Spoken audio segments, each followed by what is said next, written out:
नमस्कार. मी भाऊ तोरसेकर. तुम्ही बघत आहात प्रतिपक्ष. मित्रांनो,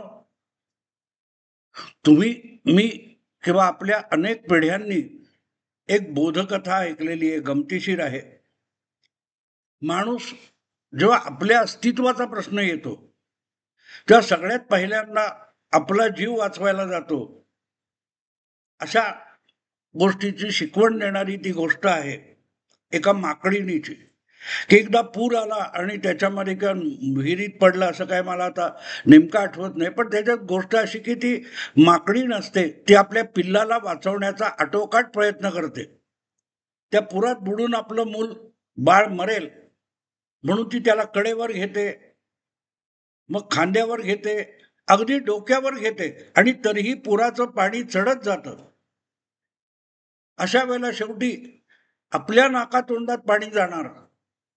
अशी वेळ आल्यानंतर ती माकडी तेच पोर, आपलं लाडकं पोर, पायाखाली घालते आणि त्या पोरावर उभं राहून आपल्या तोंडात पुराचं पाणी जाऊ नये, आपला मृत्यू होऊ नये म्हणून प्रयत्न करते. याला अस्तित्वाची लढाई म्हणतात. आजकाल गेल्या काही महिन्यांमध्ये किंवा 1-2 वर्षामध्ये सातत्याने आपण राजकारणाच्या ज्या विश्लेषणाच्या गोष्टी ऐकतो, त्यामध्ये अमुक तमुक पक्षाची अस्तित्वाची लढाई आहे.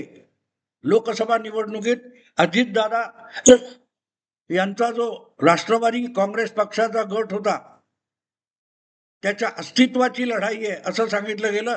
कारण अजितदादांची स्वतःची पत्नी त्यांचा बालेकिल्ला मानला जाणाऱ्या बारामतीतच मोठ्या मताधिक्याने आपल्या नणंदेकडून, सुप्रियाताईंकडून पराभूत झाली आणि एक रायगडचा सुनील तटकरे यांचा मतदारसंघ सोडला, तर उरलेल्या कुठेही अजितदादांच्या उमेदवारांना निवडून येता आलं नाही. आणि म्हणूनच शेवटी काकांच्या मर्जीवर जगलेला पक्ष नेता अशी हेटाळणी झाली. आणि मी सुद्धा अजितदादांची हेटाळणी केलेली आहे, हे विसरू नका. मी लपवत नाही. माझाही अंदाज लोकसभा निवडणुकीनंतर जो होता अजितदादांविषयी, तो साफ चुकला. अर्थात परिस्थिती बदलते, त्यानुसार गोष्टी बदलतात. त्यामुळे माझा अंदाज चुकल्याचं मला अजिबात दुःख नाही. कारण जे दिसत होतं त्याच्या आधारावर मी मतप्रदर्शन करत होतो. आणि परत एकदा शरद पवार हे सगळ्यांना हुलकावणी देऊन आपला जो चिरकुट गट उरला होता त्याला एक पक्ष बनवून गेले, किंग मेकर झाले. ही सगळी गोष्ट लोकसभा निवडणुकीनंतर चालू होती.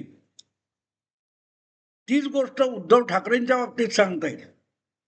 त्यांचाही पक्ष फुटला होता. हे सगळं मी एवढ्यासाठी सांगतो मित्रांनो, की ज्या वेळेला नाकातोंडातून पाणी जाण्याची वेळ येते, तेव्हा तुम्ही दुसऱ्याला वाचवण्यापेक्षा त्याचा जीव घेऊन सुद्धा स्वतःला आपला जीव वाचवता आला तर बघत असता.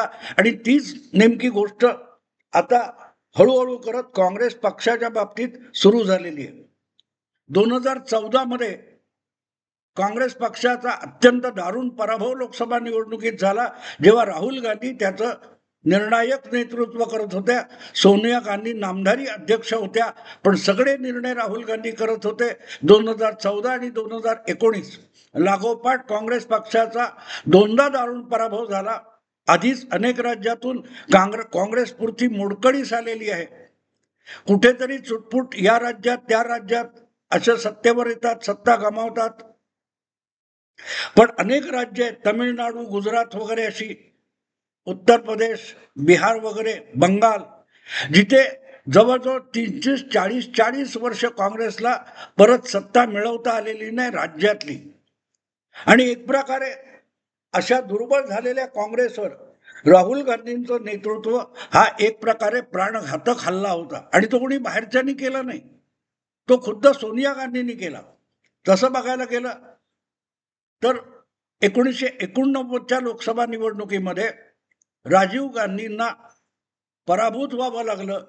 415 खासदारांचा पक्ष 197 पर्यंत खाली आल्या, निम्म्यापेक्षा जास्त जागा गमावल्या, तरी 197 जागा मिळालेल्या होत्या.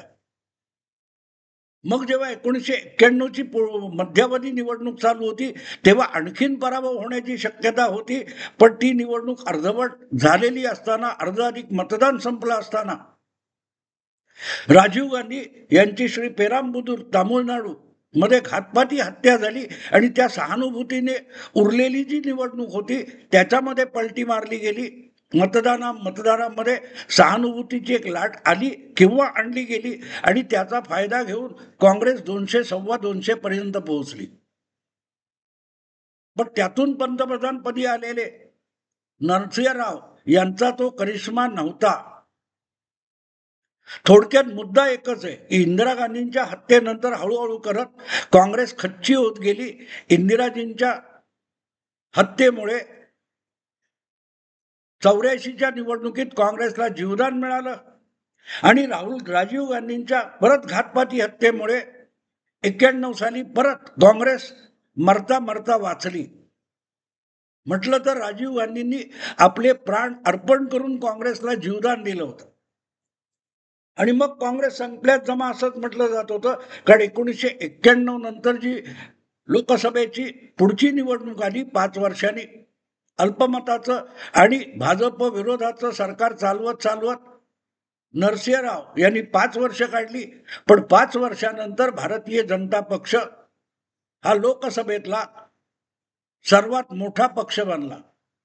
जो पक्ष अवघ्या 12 वर्षापूर्वी लोकसभेमध्ये केवळ 2 खासदार निवडून आणू शकला होता, त्या भारतीय जनता पक्षाने अवघ्या 12 वर्षात लोकसभेमधला सर्वात मोठा पक्ष, बहुमत नाही पण सगळ्यात मोठा पक्ष होण्यापर्यंत मजल मारली. हे मी सगळं एवढ्यासाठी सांगतोय की होत होत होत जो काय सरकत गेला, सोनिया गांधींनी भाजप विरोधाचं भांडवल करत 2004 मध्ये परत काँग्रेसला आघाडीचं सरकार म्हणून सत्तेत आणलं. पण सत्तेत काँग्रेसच होती आणि याचं एकमेव सगळ्यात प्रमुख कारण काय असेल तर आपण काँग्रेस पक्षात बसलेले लोक बघतो. काँग्रेस पक्षाचा कोर बघत नाही. भाजपबद्दल चर्चा करताना नेहमी राष्ट्रीय स्वयंसेवक संघाची चर्चा होते.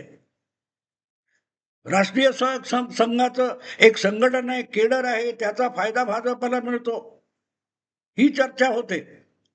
पण काँग्रेसचं केडर कुठे आहे? कधीतरी काँग्रेसचं केडर असा शब्द वापरला जातो का? सीपीएमचं केडर असा शब्द वापरला जातो, RSSचं केडर असा शब्द वापरला जातो, पण कधीही काँग्रेसचं केडर हा शब्द वापरला जात नाही. आणि त्याचं कारण असं की काँग्रेसचं केडर हे कधीही काँग्रेस पक्षाच्या संघटनेत नसतं. पंडित जवाहरलाल नेहरू आणि त्याच्यानंतर इंदिरा गांधी यांनी काँग्रेस पक्षाचं एक असं केडर किंवा एक वेगळा असा काय म्हणतात तो सूत्रधार पक्षाच्या बाहेर निर्माण केला, ज्याला बुद्धिजीवी वर्ग म्हणतात. पुढल्या काळात यातले बहुतांशी मीडियामध्ये आले, पत्रकार झाले आणि त्यामुळे काँग्रेस मरू घातली तरी तिला वारंवार योग्य पोषक परिस्थिती निर्माण करून संजीवनी देण्याचं काम भारतातला बुद्धिजीवी वर्ग करत होता, ज्याला लोक ल्युटियन्स गँग म्हणतात, कोण खान मार्केट गँग म्हणतं, कोण सेक्युलर पत्रकार, सेक्युलर मीडिया, सेक्युलर बुद्धिजीवी म्हणतं. हा जो वर्ग आहे हा वर्ग म्हणजे काँग्रेसचं खरं केडर आहे. मल्लिकार्जुन खरगे, जयराम रमेश किंवा कन्हैया कुमार किंवा अशी जी नावं आपल्या समोर येतात हे सगळं काँग्रेसचं केडर नाहीये. भाजपसाठी जसा RSS आहे तसा देशातल्या विविध संस्था, संघटना, विद्यापीठ, माध्यम यात पसरलेला एक बुद्धिजीवी वर्ग आहे. तो काँग्रेसचं खरं केडर आहे. काँग्रेस हे त्याचं पिल्लू आहे. म्हणून मी सुरुवातीला जी माकडीणीची गोष्ट सांगितली तुम्हाला की ती माकडीण आपला जीव वाचवण्यापेक्षा आपल्या पिल्लाचा जीव वाचवण्याचा प्रयत्न करते आणि आटोकाट प्रयत्न करते, कडेवर घेते, खांद्यावर घेते, डोक्यावर घेते. पण मग आपलाच जीव धोक्यात आला असं दिसल्यानंतर त्याच मुलाला पायाखाली ढकलून आपल्या नाकातोंडात पाणी जाण्यापासून स्वतःचा जीव वाचवते. नेमकी तीच अवस्था आता काँग्रेस पक्षाच्या या केडरवर आलेली आहे, जे केडर पत्रकारितेपासून विद्यापीठापर्यंत आणि विविध तथाकथित संशोधन संस्थांपासून सगळ्या ठिकाणी पसरलेले. हा विषय मी आज अचानक कुठून घेतला, तर त्याचं कारण असं की तुम्ही नरेंद्र मोदींच्या उदयापासून बारकाईने बघितलं भारतातलं राजकारण गेल्या 24 वर्षातलं, तर ते एका बाजूला राजकारण चालू होतं, सत्तेचं राजकारण चालू होतं, पण दुसऱ्या बाजूला एका छोट्या मध्यम आकाराच्या गुजरात नावाच्या राज्यातल्या नरेंद्र मोदीला संपवण्याचं राजकारण चालू होतं आणि ते सार्वथैव चालू होतं. स्वयंसेवी संस्था म्हणून कोणत्या तुमच्या तिस्ता सेटलवर काम करत होत्या. राजदीप सरदेसाई बरखादत हे पत्रकार संपादक म्हणून चॅनेलवरून तेच काम करत होते. काँग्रेस किंवा काँग्रेसच्या समांतर विचारांनी चालणारे विचारवंत बुद्धिजीवी प्राध्यापक सगळेच्या सगळे उठून नरेंद्र मोदींना हा गुजरातसाठी कसा नालायक मुख्यमंत्री आहे आणि त्यामुळे गुजरात धोक्यात आला आहे असं सांगता सांगता एक शब्द वापरत होते की गुजरात ही हिंदुत्वाची लॅबोरेटरी आहे, प्रयोगशाळा आहे. आणि त्यांचं 100% खरं ठरलं, कारण त्या गुजरातमधून या हिंदुत्वाचं उभारीला येणारं नेतृत्व खतम करण्यासाठी सगळ्यांनी कंबर कसली होती. पण त्यांना सगळ्यांना भुईसपाट करत नरेंद्र मोदी हे लागोपाठ 3दा विधानसभा निवडणुका जिंकून दाखवल्या त्यांनी गुजरातच्या आपल्या नेतृत्वाखाली. आणि तेवढ्यावर न थांबता तेच नरेंद्र मोदी संपूर्ण भारतभर हिंदुत्वाचा झेंडा फडकवण्यासाठी राष्ट्रीय राजकारणात आले. आणि हा सगळा काळ बघा, गुजरातचा दंगा आणि त्यानंतर मोदी विरोधात उठवण्यात आलेलं देशव्यापी जागतिक व्यापी संपूर्ण जगव्यापी जे काय म्हणतात काहूर आहे, गदारोळ आहे, तो मोदी संपवण्यासाठी होता. आणि पर्यायाने मोदी म्हणजे गुजरात आणि गुजरात म्हणजे हिंदुत्वाची लॅबोरेटरी होती, प्रयोगशाळा होती. पण त्यातून काहीही शक्य झालं नाही आणि तेच मोदी परत दिल्लीच्या राजकारणात आले आणि लागोपाठ तिसऱ्यांदा पंतप्रधान सुद्धा झाले. पहिल्या 2 निवडणुकांमध्ये 14 आणि 19 मध्ये नरेंद्र मोदी हे एकपक्षीय बहुमत घेण्याचा विक्रम करून आले. हे सगळी पार्श्वभूमी मी एवढ्यासाठी सांगतो की या सगळ्या कालखंडामध्ये काँग्रेस संघटना म्हणून नामशेष होऊन गेली. आजही कोणत्या कधी काँग्रेसचे काही चमचे पत्रकार आहेत तेच देतात ते आकडे आपण बघू. काल परवा असाच एका चाटुकार काँग्रेस पत्रकाराचा आकडे मी सांगतो की अजूनही भारतामध्ये 150 जिल्हे असे आहेत की त्या जिल्ह्यामध्ये काँग्रेस पक्षाच्या संघटनेचा अध्यक्ष सुद्धा नाहीये. अनेक जिल्हे, अनेक शहर अशी आहेत की या देशव्यापी पक्षाला आपल्या संघटनेचा मागमूस दाखवता येणार नाही अशी परिस्थिती आहे. आणि अशा पक्षाची नवी संघटनात्मक बांधणी राहुल गांधी करतायत. मग इतके वर्ष 3 वर्ष तर राहुल गांधींनी 19 जून मध्ये अध्यक्षपदाचा राजीनामा दिल्यानंतर काँग्रेस पक्षाला तब्बल 3 वर्ष अध्यक्ष सुद्धा नव्हता, अखिल भारतीय पार्टीचा अध्यक्ष नव्हता, तरीही काँग्रेस चालत होती. कारण हा जे केडर आहे, पत्रकारिता, विद्यापीठ, त्यात बसलेले प्राध्यापक, बुद्धिजीवी, हा सगळा काँग्रेसचा केडर आहे. आणि ते सुद्धा आता राहुल गांधींच्या करामतीने थकून गेलेले. काँग्रेसच्या बाहेर राहायचं. कला क्षेत्र, साहित्य क्षेत्र, माध्यम, विद्यापीठ यामध्ये हे काँग्रेसचे स्लीपर सेल म्हणजेच काँग्रेसचं खरं केडर आहे. आणि मरगळलेल्या काँग्रेसला वारंवार संजीवनीची इंजेक्शन देत, बूस्टर डोस देत यांनी जिवंत ठेवलेली आहे. गेल्या लोकसभा निवडणुकीत मोदींचा अश्वमेधाचा रथ विजयाचा रोखला गेला, त्याचं श्रेय राहुल गांधींना असण्यापेक्षा या असल्या लोकांना आहे पण आता त्यांच्या देखील ब्रँड कंठी आलेले आहेत. आपण किती दिवस काँग्रेसला वाचवणार? कारण ज्यांना याचे सगळे फायदे मिळत आहेत, ज्यांनी ही लढायची आहे, असे लोक लढण्याची इच्छा गमावून बसलेत. काँग्रेस पक्ष असो किंवा स्वतःला सेक्युलर म्हणणारे वेगवेगळे पक्ष असोत, सीपीएम, सीपीआय, सीपीआय, एमएल वगैरे वगैरे, समाजवादी, आरजेडी, जनता दल किंवा जे कोणी पक्ष आहेत, ज्यांना भाजप सत्तेत नकोय, भाजप पराभूत व्हावा असं वाटतं, तेच लढण्याच्या मनस्थितीत नसतील तर मीडियातल्या लोकांनी सेक्युलर लढाई म्हणून या असल्या पक्षांना आणि काँग्रेसला किती काळ जगवायचं आणि ते जगवता जगवता यातल्या किती जणांनी शहीद व्हायचं. तुम्हाला आठवत असेल तर 2014च्या लोकसभा निवडणुकीत नरेंद्र मोदी राष्ट्रीय क्षितिजावर उगवले आणि त्यांना संपवण्याच्या नादात एकामागून एक अनेक संपादकांचा बळी गेला. काँग्रेसला आणि राहुल गांधींना संजीवनी देण्याच्या नादात आशुतोष असेल, राजदीप सरदेसाई असेल, निखिल वागडे असतील, रवीश कुमार असतील, बरखा दत्त असतील, अशा अनेक दिग्गज पत्रकारांचा बळी गेला. हे काँग्रेसचं खरं केलं. पण त्यांनी तरी किती जीव लावायचा, किती जीव लावायचा, किती समर्पण करायचं. आणि प्रत्येक वेळेला त्यांनी जितकी मेहनत घेतली ती सगळी मेहनत राहुल गांधींनी मातीमोल करून दाखवलेली आहे. आणि त्यामुळे आता असं वाटतं की हेही लोक कंटाळलेले दिसतात. आणि म्हणून मरू देत. मी असं एक आणखीन उदाहरण तुम्हाला देतो मुद्दाम, की मी त्या नॅशनल जिओग्राफिक काय कुठेतरी बघितलेली एक अशी वन्य जीवनावरची डॉक्युमेंटरी होती. त्याच्यामध्ये कडाक्याच्या त्या आफ्रिकेच्या उन्हाळ्यामध्ये मैलोगंटी दिवसभरात मैलोगंटी हत्ती चालत जातात. एका ठिकाणचं पाणी संपलं की दुसऱ्या ठिकाणचं पाणी शोधण्यासाठी आणि तिथे वास्तव्य करण्यासाठी हत्तींचे कळपच्या कळप मैलोगंटी चालत जातात. आणि त्यांच्यातले 2-4 अत्यंत बुद्धिमान हत्ती असतात, ते नेमकं पाणी शोधून काढतात. नुसतं पाणी काय ते पायाने जमीन उकरतात आणि चिखल आणि पाणी दिसायला सुरुवात होते.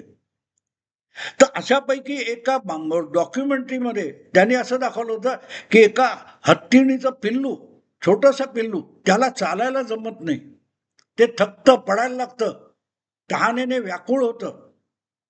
पण त्याला घेऊन जाण्यासाठी ती हत्तीण थांबत नाही. त्या कडाक्याच्या उन्हाळ्यात आपल्या पिल्लाला ती हत्तीण मरायला सोडून देते आणि पुढे निघून जाते आपल्या कळपाबरोबर.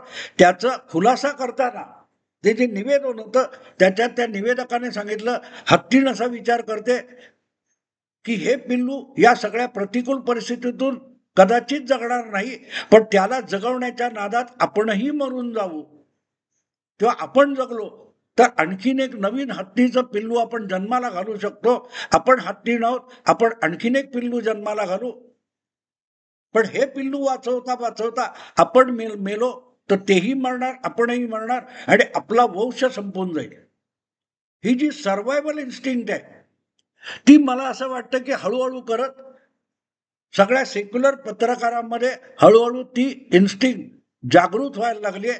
ती भावना, ती धारणा, ती जाणीव सेक्युलर पत्रकारांमध्ये हळूहळू जाणवायला लागले की सेक्युलरिझमचं लेबल लावलेले काँग्रेस वगैरे पक्ष, त्या चळवळी हे आता कालबाह्य झालेत. त्यांचं आयुष्य संपलेलं आहे, त्यांचं जीवित कार्य संपलेलं आहे. त्यामुळे त्यांना वाचवता वाचवता आपण मरण्यापेक्षा आपण टिकलो पाहिजे, आपण जगलो पाहिजे. तर मग भविष्यात परत नव्या चळवळी निर्माण करता येतील, नव्या उमेदीने नवी घरं बांधता येतील. पण आपण जगलो पाहिजे ही भावना व्हायला लागली आणि त्यातून मग माध्यम क्षेत्रामध्ये किती मोठ्या उलथापालथी होत आहेत बघा. की जी माध्यम गृह एक काळ मोदी विरोधी, भाजप विरोधी, संघ विरोधी म्हणून नावाजलेली होती, हे सगळे गड कोसळून पडलेले आहेत. राजदीप सरदेसाई जिथे होता किंवा निखिल वागडे ते CNN, IBN तो नेटवर्क गेलं, आता NDTV गेलेला आहे. हे एक एक सगळेच्या सगळे आपण बघतोय ज्यांनी काँग्रेसच्या वतीने खरी लढाई लढली राजकारणातली, या सगळ्या माकडीनी हळूहळू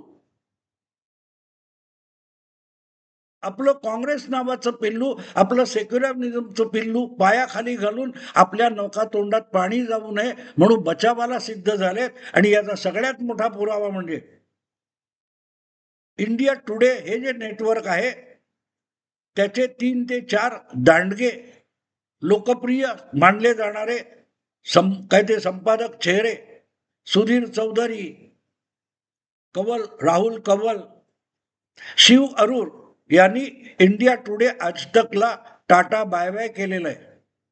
आणि अदानीच्याकडे दोघे जण गेले, एक दूरदर्शनकडे जाणार अशी बातमी आहे. आणि याचं कारण सरळ आहे, याचं कारण सरळ आहे की यांना जगवणं, काँग्रेसला जगवण्यासाठी आपल्याला मरावं लागेल, आपल्याला शहीद व्हावं लागेल. हे बळी जायला तयार नाहीत, एवढाच फरक आहे. मुद्दा इतकाच मित्रांनो की काँग्रेसला भवितव्य नाही याची ग्वाही या लोकांनी दिलेली आहे. त्या नेटवर्क किंवा उद्योग माध्यम समूहाच्या मालकांनी आपल्या कंपन्या बड्या उद्योगपतींना विकून टाकल्या. जे उद्योगपती मोदींच्या जवळचे मानले जातात, अदानी अंबानी, त्यांना विकून टाकल्या. आणि आता यांच्यापासून वेगळ्या असल्या मानल्या जाणाऱ्या इंडिया टुडे ग्रुप मधले लोक जर दूरदर्शन किंवा अंबानीच्या चॅनेलमध्ये जाणार असतील तर गोष्ट सरळ आहे. असे साधा सोपा आहे की काँग्रेस पक्षाला राहुल गांधींच्या नेतृत्वाखाली भवितव्य नसेल तर ते राजकारण वाचवण्यापेक्षा आधी आपला आत्ता जीव वाचवायचा, आपलं अस्तित्व टिकवायचं. काँग्रेस मेली तरी चालेल, पण पत्रकार म्हणून आपली ओळख आणि आपलं अस्तित्व टिकलं पाहिजे. या निर्णयापद भले भले पत्रकार आणि हळूहळू बुद्धिजीवी येत चाललेले आहेत. मोदींना संपवणं सोडा, मोदींची टक्कर घेणं पण आपल्याला अशक्य आहे. याच्या जाणीवेतून ही परिस्थिती निर्माण झाली. हे तुम्हाला समजावण्यासाठी हा व्हिडिओ केला. आवडला लाईक करा, शेअर करा आणि प्रतिपक्षाला सबस्क्राईब करा. नमस्कार.